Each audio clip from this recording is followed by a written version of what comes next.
Warahmatullahi wabarakatuh. Alhamdulillah rabbil alamin wassalatu wassalamu ala asyrafil anbiya wal mursalin sayyidina Muhammad wa ala alihi washabbihi wa'in. Rabbi shrah li sadri wa yassir li amri wahlul 'uqdatam min lisani yafqahu qawli amma ba'du. Kita sambung balik kitab kita ni, syarah kitab tauhid jilid kedua oleh Ustaz Firanda lah. Dr. Firanda. Jadi kita nak sambung bab tawakal pada Allah, bab ke-32. Qala Allah Ta'ala wa 'ala Allahi fatawakkalu in kuntum mu'minin. Bertawakal dah. Pada Allah lah bertawakal . Hendaklah kamu bertakwa jika kamu beriman. Oleh Dr. Firanda Antiruja. Satu mas NCMA ke apa Indonesia ni. Syarah. Pembahasan pada bab ini merupakan rangkaian pada bab-bab sebelumnya, iaitu berkaitan dengan pembahasan tentang ibadah hati. Kita cara ni kecek kira ni ialah bab ibadah hati. Telah dibahas pada bab-bab sebelumnya tentang al-mahabbah, cintalah, dan bagaimana syirik boleh terjadi pada masalah cinta kepada Allah. Kemudian telah dibahaskan pula tentang al-khauf, takut kepada Allah, dan bagaimana syirik yang ada pada takut ni. Dan pada bab ini pembahasan kita tentang tawakal, iaitu bertawakal hanya kepada Allah sahaja. Tawakal merupakan perkara yang sangat agung, kerana pada dasarnya agama dibangunkan di atas ibadah dan tawakal, sebagaimana sebahagian ulama mengatakan at-tawakkul nisfuddin. Tawakal tu adalah setengah dari agama. Bahasa Arab tawakkul dah. Tapi tawakal ni fi'il madhi. Tawakal tak. Tapi tak apalah. Jadi bahasa Melayu dari tawakal. Tawakal adalah setengah dari agama. Adapun setengahnya lagi adalah ibadah. Setengahnya lagi adalah ibadah. Lihat Madarijus Salikin Ibn Qayyim jilid 2 muka surat 113. Oleh kerananya banyak ayat dalam Al-Quran yang menggandingkan antara ibadah dan tawakal. Bobo sekali dah bersama-sama. Di antaranya adalah firman Allah SWT, Iyyaka na'budu wa iyyaka nasta'in.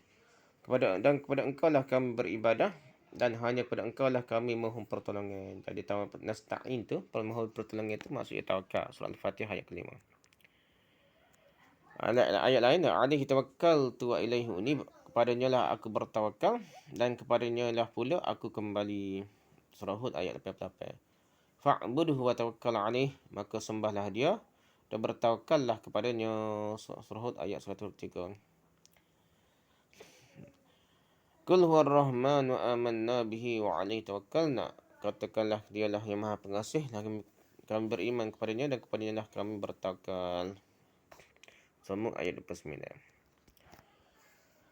Wa tawakkal 'alal azizir rahim alladhi yaraka hina taqum wa taqallubaka fis sajidin innahu huwas samiul alim.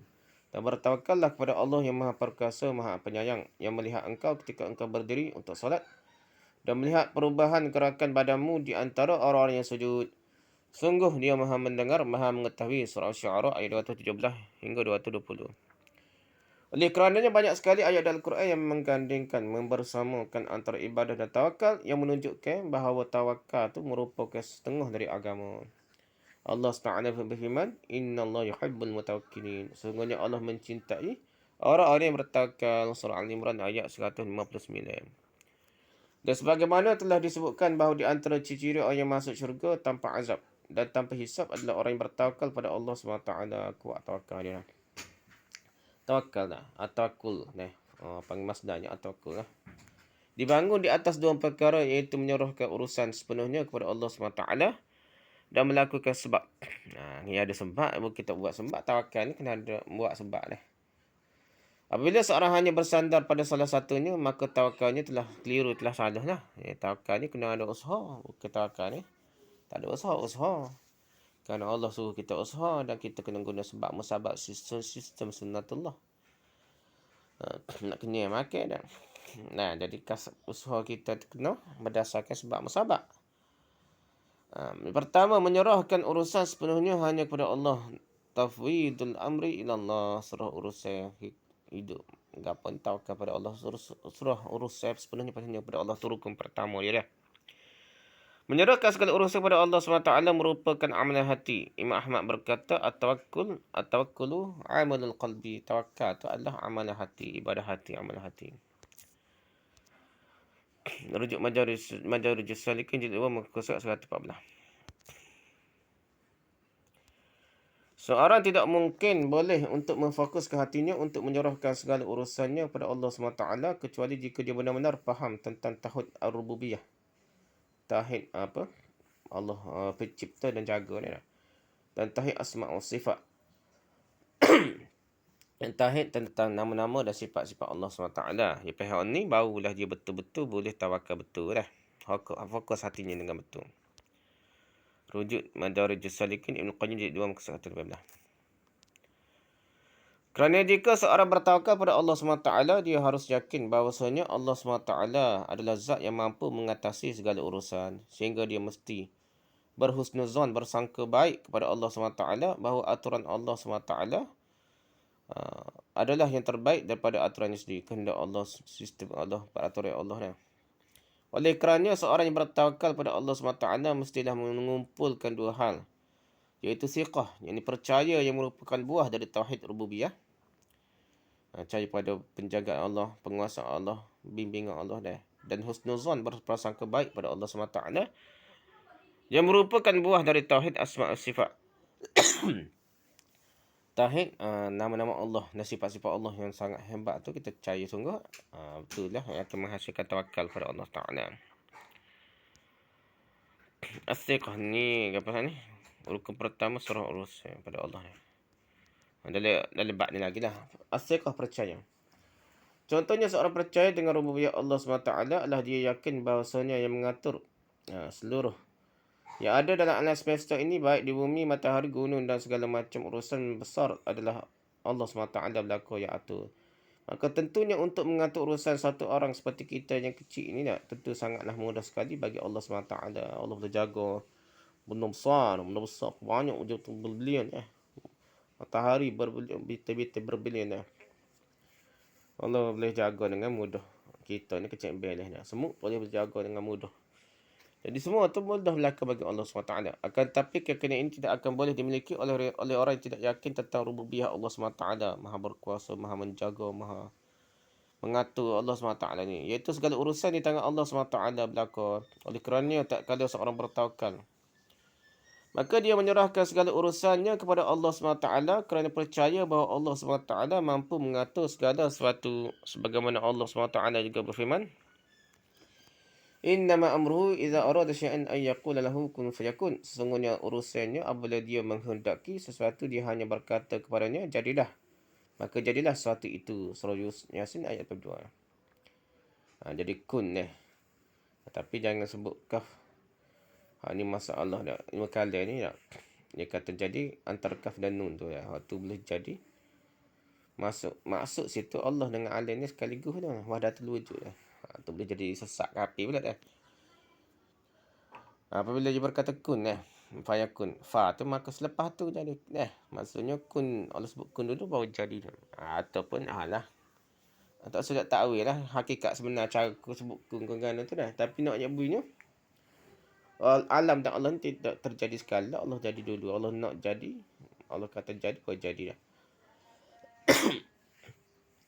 Oleh kerananya seorang mestilah faham tentang tauhid rububiyah, iaitu bahawasanya Allah SWT adalah Al-Khaliq pencipta, Al-Mudabbir yang maha mengatur, dan Al-Malik yang menguasai. Dengan begitu barulah seorang boleh bertawakal dengan benar. Kerananya berkata Sa'id bin Jubair, at-tawakkul ijma'ul iman. Tawakal adalah pengumpul keimanan. Iman-iman dikumpulkan oleh tawakal. Rujuk Jami'ul Ulum wal Hikam Ibn Rajab jilid 2 muka surat 497 dan disebahkan oleh Abu Ya'la Al-Farra kepada Ibn Abbas radhiyallahu anhu. Kitab At-Tawakkul jilid 1 muka surat 5 dan disebahkan oleh Abu Talib Al-Makki dalam kitab Qutul Qulub yang disyarah oleh Imam Ghazali dalam kitab Ilmu Din. Abu Talib Al-Makki ni kitab Qutul Qulub kepada Ibn Mas'ud radhiyallahu anhu jilid 2 muka surat 52. Jadi ada dua sandaran. Pertama kepada Ibn Abbas, yang kedua kepada Ibn Mas'ud. Mana kuat Allah alam lah. Ni pula kata Sa'id bin Jubair ni. Ni rujuk mana? Ibn Rajab. Ibn Rajab. Jadi 3 orang ni. Sa'id bin Jubair, Ibn Abbas, selagi Ibn Mas'ud. Berkata Wahab bin Munabbih, al-ghayatul quswa at-tawakkul. Puncak yang paling tinggi dah. Al-ghayatul quswa, puncak yang paling tinggi adalah tawakal. Jami' Ulumul Hikam Ibn Rajab jilid 2 muka 497. Berkata Al-Hasan Basri, inna tawakkal al-'abdi 'ala rabbih ay ya'lama anna Allah wa thiqatuhu.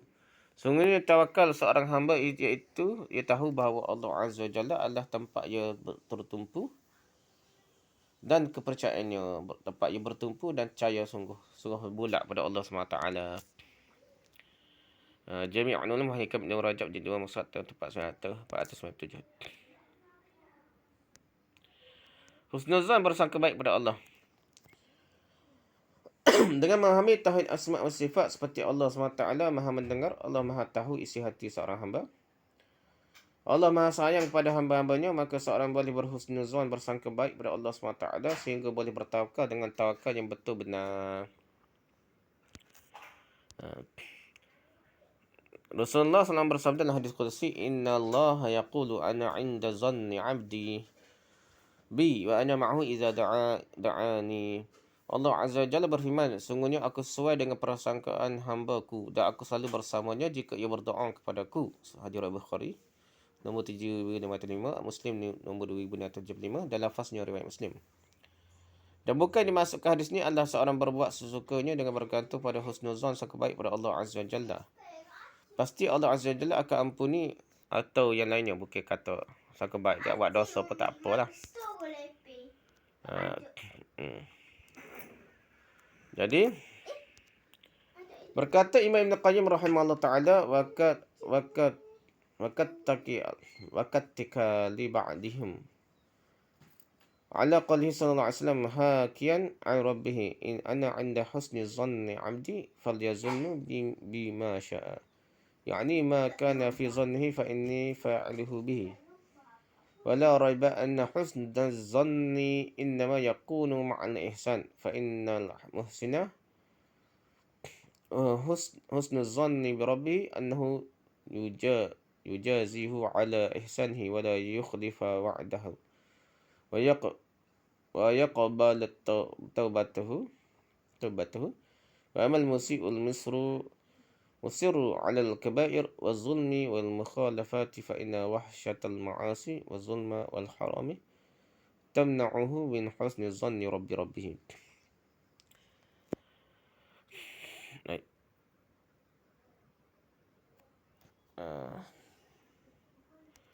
Dan seperti seorang yang bersandar pada sabda Rasulullah SAW dalam hadis qudsi, aku bersama dengan prasangkaan hamba-Ku, maka berprasangkalah ia suka hatinya, iaitu semua yang diprasangkakan oleh hamba-Ku, maka aku akan melakukannya. Dan tidak diragukan lagi bahawa yang namanya husnuzan ni, sangka baik ni adalah dibarengi dengan perbuatan baik.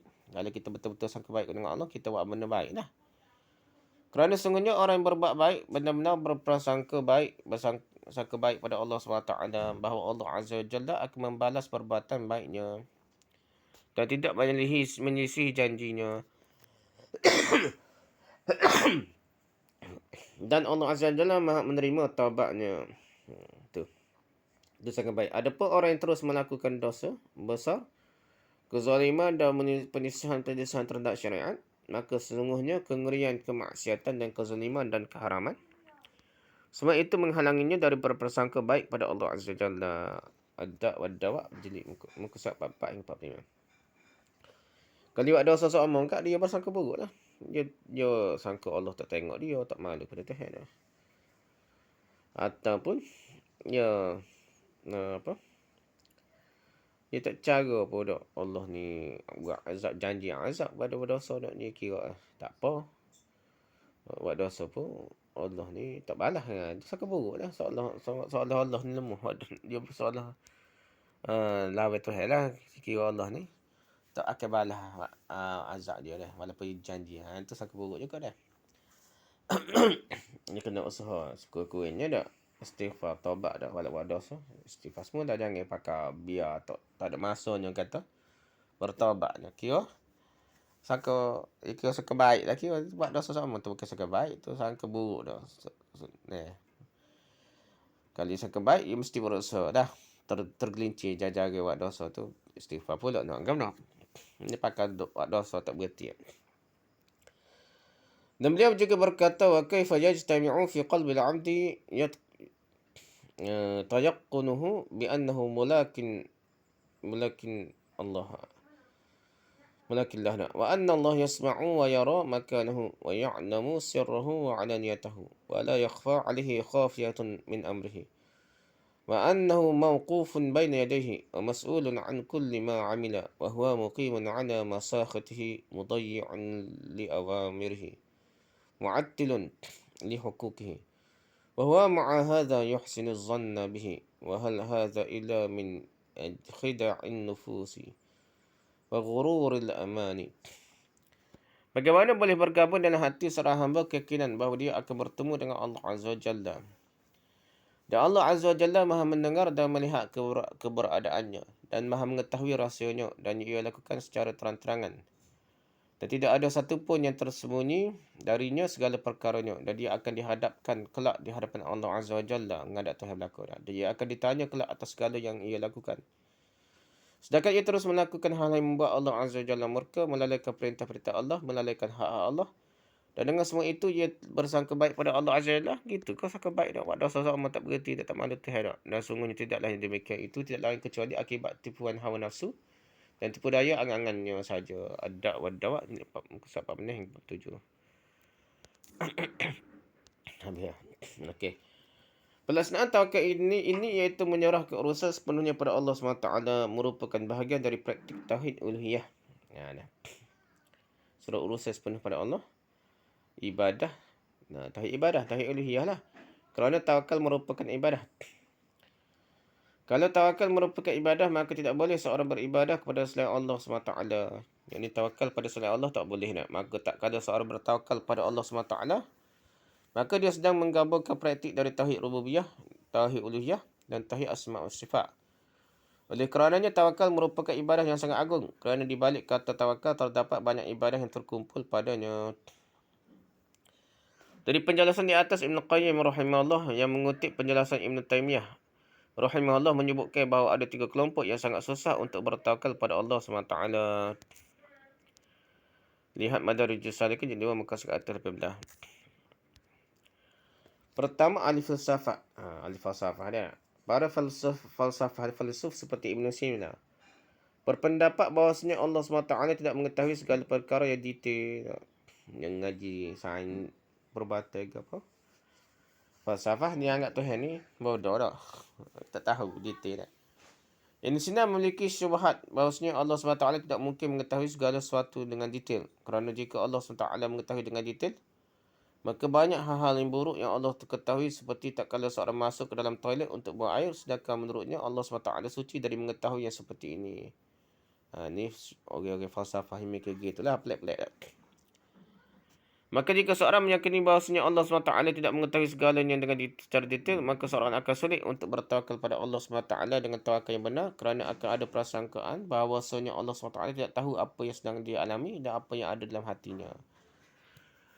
Ni Imam Ghazali kata kapi ke Ibn Sina ni. Ibn Taymiyah begitu juga tak? Tapi kita sangka baiklah mungkin dia bertaubat hujah yang Allah alam. Tapi buku dia gitulah. Kena wajah asalnya nak. Ayat taubat sungguh hendak tu nombor 2 lah nah. Yang kedua, kelompok Qadariyah. Pemikiran orang-orang Qadariyah, baik Qadariyah ekstrim yang menyatakan bahawa Allah tidak mengetahui segala sesuatu kecuali setelah terjadi, ataupun Qadariyah yang mengatakan af'alul ibad ghairu makhluqah. Perbuatan hamba bukan ciptaan Allah. Mereka meyakini bahawa perbuatan hamba di luar kuasa Allah SWT. Demikian juga mereka meyakini bahawasanya Allah SWT tidak menghendaki keburukan. Sehingga disimpulkan bahawa apa yang keluar dari kehendak Allah SWT, sehingga tidak semua yang Allah kehendaki itu terjadi. Ini pun masalah juga. Jadi Al-Qadariyah terbagi menjadi 2.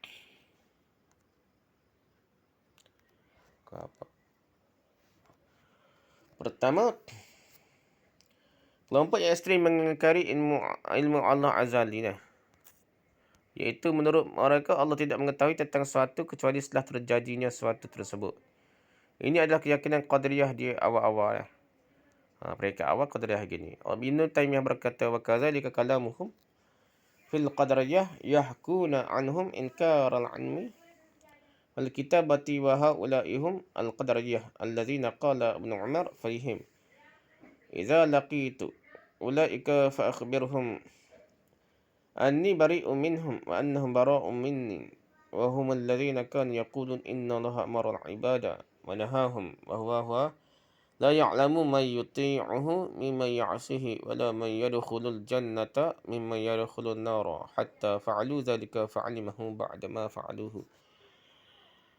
Begitu juga perkataan mereka tentang Qadariyah. Mereka menceritakan dari orang Qadariyah bahawa mereka mengingkari akan ilmu Allah Azza wa Jalla dan catatan takdir, dan mereka adalah Qadariyah.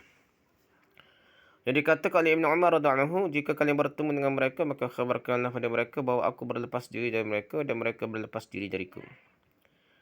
Dan mereka lah kelompok yang mengatakan sesungguhnya Allah Azza wa Jalla memerintahkan hambanya dan melarang hambanya, sedangkan dia tidak tahu siapa yang akan mentaatinya dan siapa yang bermaksiat kepadanya.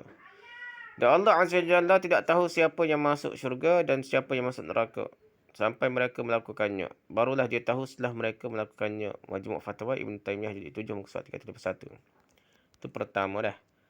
Ekstrim ingkar ilmu Allah Azza wa Jalla. Dan berlaku baru tahu dah. Kedua, Qadariyah kedua ni kelompok yang mengakui ilmu Allah yang azali dah. Tahu dah. Hanya saja mereka menyatakan tidak semua yang terjadi adalah ciptaan Allah dan kehendak Allah. Ini sekarang lagi jenis yang. Dan inilah keyakinan Qadariyah yang kebelakangan, mutaakhirin. Ibn Taymiyah berkata, walakin lama ishtaharal kalamu fil qadar wa dakhala fihi katsirun min ahli an-nazar wal ibadi sara jumhurul qadariyah yuqirruna bitaqaddum al-'ilmi wa innama yunkiruna umum al-masyiati wal khalqiyah. Akan tapi setelah ucapan ini menyebar dan masyhur dan masuk ke dalam keyakinan ini, banyak dari para ahli nazar yang jenis dan ahli ibadah, maka majoriti Qadariyah menetapkan dan meyakini akan azalinya ilmu Allah Azza Jalla. Allah Azza Jalla tahu apa yang akan terjadi sebelum itu terjadi dah. Allah tahu dah apa-apa. Hanya saja mereka mengingkari bahawa semua yang terjadi atas kehendak Allah. Bukan kerana Allah hendak dah. Dan merupakan cipta Allah. Yang ingkar Allah cipta perbuatan jahat, benda-benda jahat ni. Majmu' Fatwa Ibn Taymiyah jilid 7 muka surat 335. Tanzih lah nak mensucikan Allah. Adapun status kedua kelompok Qadariyah tersebut, maka sebagaimana penjelasan Ibn Taymiyah berikut. Beliau berkata, wa qalu ulaika kafarhum alaihi Malikun wa Syafi'i wa Ahmad wa ghairuhum. Wa amma haula'i fahum mubtadi'una dhaluna lakinnahum laysu bimanzilati ulaika wa fi haula'i khalqun katsiran minal ulama wal 'ubad kutiba anhum al-'ilmu. Dan ucapan mereka kelompok Qadariyah ekstrim yang menyatakan bahawa Allah Azza wa Jalla tidak tahu kecuali setelah terjadi, maka Imam Malik, Imam Syafi'i, Imam Ahmad dan imam yang lain mengkafirkan mereka kerana ucapan mereka. Jadi hak kata Allah tak tahu sejak azali tu, sejak awal-awal ni, maka tu kafir. Adapun mereka Qadariyah tidak ekstrim, kata Allah tak buat cipta buruk, amalan buruk dah, adalah orang-orang ahli ibadah, ahli bid'ah dan sesat. Hanya saja mereka tidak seperti kelompok yang pertama. Dan pada kelompok yang kedua ini ada banyak ulama yang terjerumus dan ahli ibadah terjerumus ke dalam bid'ah yang kedua ni lah, Qadariyah yang kedua, mutaakhirin. Dan telah ditulis ilmu dari mereka. Majmu' Fatwa Ibn Taymiyah jilid 7 muka surat 335. Ibn Taymiyah kata tak kafir. Dia pasal ada ulama ni nak. Jadi jangan mudah setengah ni Asy'ariyah kafir lah apa dah. Dia tak kata, dia kata tidak muayyan, tidak orang tertentu. Tak tertentu pun. Umum pun nak sebut orang Asy'ariyun secara umum pun lah. Walaupun asal Asy'ariyah daripada ilmu kalam yang kufur lah. Daripada ilmu kalam yang asalnya daripada falsafah jugalah ilmu kalam ni nak. Memang asal-asal ni pada Plato ni, Plato Smart ke apa, memang kufur, hak asal-asal kitab dia lah. Tapi ulama-ulama ni yang telah terpengaruh, dia tidak terpengaruh sekata-kata ni. Tidak sampai ada setengah tu kita kena sangka baik lah, mungkin dia takwil yang silap ya, nah. Jadi dia menjahit ahli sunnah sejauh yang dia itulah, dia masuk ke dalam ilmu kalam, tapi tidaklah 100% dia kufur ataupun sesat yang jauh sangat. Manhaj, walaupun manhaj metod dia salah, kita tidak boleh mengeluarkan dengan mudah orang tertentu, orang Islam ni daripada sunnah. Kerana asas-asas orang Islam ni ialah asas-asas orang Islam, asas-asas sunnah. Sunnah tu sendiri maksudnya orang Islam. Jika seorang meyakini hal demikian, akidah Qadariyah dua perkara ni, maka akan susahlah untuk seorang bertawakal pada Tuhan yang tidak semua kehendaknya terjadi. Dia tidak mengetahui sesuatu kecuali setelah perkara tersebut terjadi. Oleh kerana susah bagi orang Qadariyah untuk bertawakal pada Allah SWT. Allah, dia tak bergantung dengan Allah sebab dia tak berasa Allah ni hebat sangat lah. Allah ni, dia masalah gini manusia ni. Ada syirik ni, dia letak Allah SWT. Dia ni nak akad diri dia jadi Tuhan. Agama Buddha, Hindu ni bergantung dengan Tuhan. Dan falsafah meditasi yoga pokok Hindu Buddha ni telah masuk ke dalam alam sufi, tasawuf. Ibadah dia ni cara nak jadi Tuhan nak. Nak bergantung tajalli, nampak Tuhan jadi Tuhan dah. Bergabung Tuhan wahdatul wujud ke apa ni. Tu sekarang. Sekarang lagi. Bila-bila gitu dia menurunkan Tuhan. Allah SWT ni rendah. Rendah siapa ke dia ni? Allah ni tak pandai, tak cerdik ataupun Allah ni hina lemah. Yang angkat Nur Muhammad, Nabi Muhammad tinggi siapa nak sopan Tuhan, dia sebab dia rendah Allah SWT ni. Ni masalah penyakit syirik dah. Begitu Qadariyah ni, Allah yang anggap Allah lemah dah. Tak apalah. Yang ketiga pula kelompok Jahmiyah.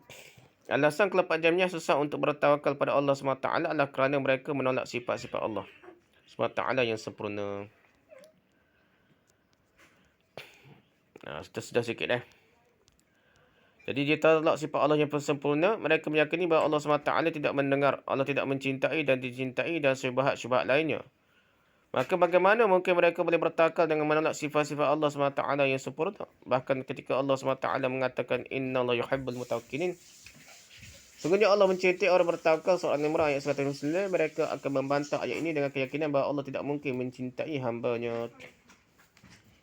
Inilah tiga kelompok yang susah untuk bertawakal pada Allah SWT.